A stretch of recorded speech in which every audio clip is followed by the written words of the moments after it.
KTN, Nairobi. Now back to the country, but still on a political note. Just when is the right time for the united opposition to deliberate and name their preferred presidential candidate that will face President William Ruto at the ballot come 2027?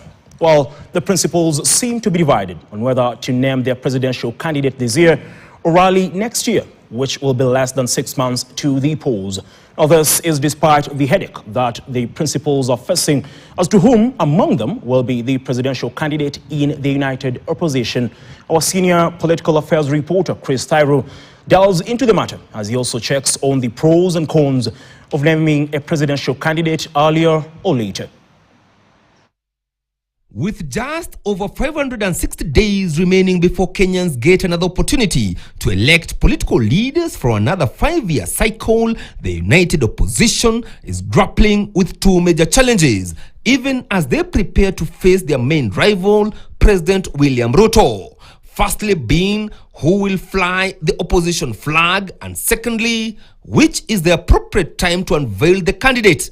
Haijui kitu tulianzisha na mzee Kibaki. With all indications, including opinion polls, hinting that Wiper Party leader Kalonzo Musyoka might be their preferred candidate, then the question begs, when is the right time to name their presidential candidate? We begin discussing about naming a presidential candidate in January next year. So we have a whole year. Let Kenyans relax. And in any case, because it's not us, it's not the principals, it's not us as leaders who are going to name, it's the people who will help us. So what will happen the whole year? Kenyans will continue discussing so that by the time we name, it is a consensus. All people have agreed this is the kind of president we want. However, there are other members in the opposition, including Wiper Party leader Kalonzo Musyoka, who hold a divergent view that it should be this year. Within the first quarter, we should get the country a flag bearer, so the Kenyans can then begin to focus appropriately. Well, that is the confusion that the united opposition is already facing, despite her decision that the principals are yet to decide on who among them will fly the opposition presidential flag. The president is inviting us to name a presidential candidate because he is a master of narratives, to begin hitting on that candidate every day, so that he can. You see what happened the other day. He was on Rigathi Gachagua. Then suddenly NIS tells him, if elections are held today, Kalonzo is leading by far. Then he begins bashing Kalonzo Musyoka. Why do we want to put ourselves in that situation? In my opinion, the preferred time is now. You see, leadership is not a communal, it's individual. So what are you protecting by postponing the announcement of your candidate? You're not protecting anything. It is worse than useless to even talk about the strategic time to unveil their flag bearer, because they are not even the bearers of a united strategy and dream for the country.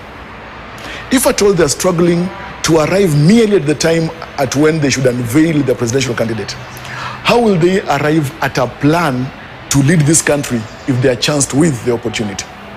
According to political analysts, their continued delay in naming a presidential candidate will definitely affect their presidential campaigns, as well as popularizing their manifesto to Kenyans. Sadly for the united opposition, they are facing off a masterful tactician politically.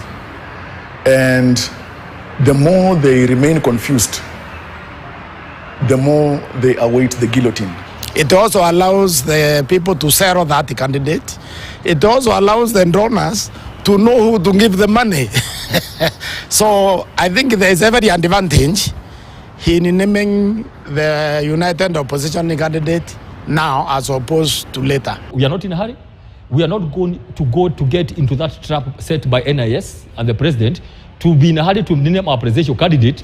Then they begin hitting them. By December, is no longer there. It will be noted that the NARC coalition that propelled the late President Mwai Kibaki to power unveiled Kibaki only 3 months to the December elections in 2002. However, the question that still remains, if the united opposition cannot agree on the best time to unveil their preferred presidential candidate, how long will it take for them to settle on their presidential candidate? Chris Thyro, KTN, Nairobi. Let's turn to matters education. And imagine scoring the marks of a champion and